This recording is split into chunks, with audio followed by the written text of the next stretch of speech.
আজকে মহামান্য হাইকোর্টে মাননীয় বিচারপতি mister justice Mahbubul Islam and justice Mubina আসাফের কোর্টে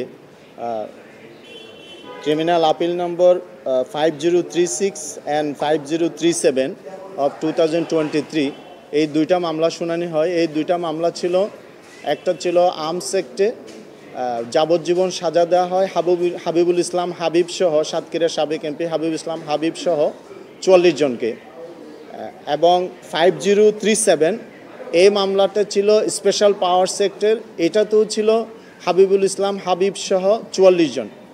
অর্থাৎ এটা ছিল 2002 সালে সাতক্ষীরার করাওড়ায় সাবেক প্রধানমন্ত্রী শেখ হাসিনার গাড়িবহরের হামলার মামলা।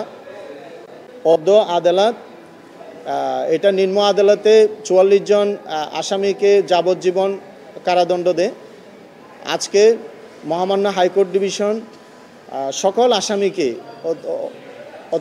দুইটা মামলার থেকে খালাস প্রদান করেছেন।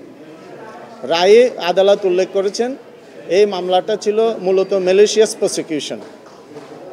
এটা আসলে ছিল একটা কোর্ট বলতে চাচ্ছে, মাননীয় আদালত রায়ের অবজারভেশনে বলেছেন যে এরকম আসলে কোনো ঘটনা, এই যে অস্ত্র আইনের কোনো ঘটনা, সেখানে কোনো অস্ত্র উদ্ধার হয় নাই বলে কোর্ট রায় উল্লেখ করেছেন। এখানে একই ঘটনার থেকে 3টা মামলা হয়েছিল।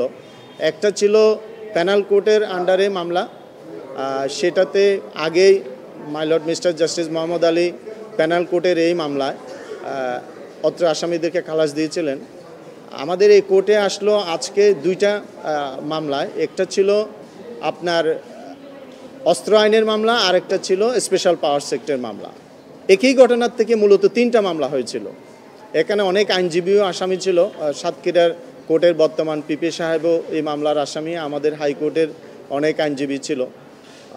তো কোর্ট রায়ে উল্লেখ করেছেন এটা একটা ম্যালিশিয়াস প্রসিকিউশন।